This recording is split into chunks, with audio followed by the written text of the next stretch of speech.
പേരറിയില്ല. ഇപ്പൊ ചില ആൾക്കാരൊക്കെ ഒരു തൊടുന്യായം പോലെ പറയാം, അല്ല എനിക്ക് പേരൊന്നും ഓർമ്മ നിൽക്കുന്നില്ല. എന്തുകൊണ്ടാ പേര് ഓർമ്മ നിൽക്കാത്തതെന്ന് അറിയാമോ?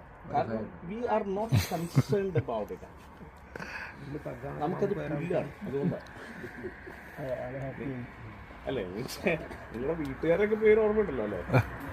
കാരണം എന്താ വെച്ചാൽ അത് നമ്മുടെ ആവശ്യമാണ്. നമ്മുടെ മൊബൈൽ നമ്പർ ഓർമ്മയുണ്ട്, എത്ര മൊബൈൽ നമ്പർ ഓർമ്മയുണ്ട്? ചിലപ്പോൾ നമ്മുടെ മാത്രമേ ഓർമ്മയുണ്ടാവുള്ളൂ. അതെ, വളരെ അപൂർവമായിട്ട് ചിലപ്പോ 2-3 പേരുടെ ഓർമ്മയുണ്ടാവും. പിന്നെ ബുക്കിൽ എഴുതി വെക്കുന്നതൊക്കെ ഓർമ്മിക്കായിരുന്നു. അതിന് കാരണമുണ്ട്, നമുക്ക് ആവശ്യകത തോന്നുന്നില്ല.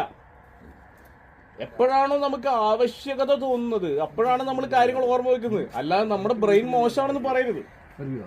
ബ്രെയിനിന് ഇതിനുള്ള കപ്പാസിറ്റി ഒക്കെ ഉണ്ട്. അൺഫോർച്ചുനേറ്റ്ലി നമുക്ക് ആവശ്യകത തോന്നാത്തതുകൊണ്ട് നമ്മളുടെ ബ്രെയിൻ തന്നെ തീരുമാനിക്കുന്നു ഇതൊന്നും സ്റ്റോർ ചെയ്യേണ്ട കാര്യമില്ല, ജങ്ക് ഇൻഫർമേഷൻ മറ്റു സാധനത്തിലേക്ക് തള്ളി, സ്പാമിലേക്ക് തള്ളി.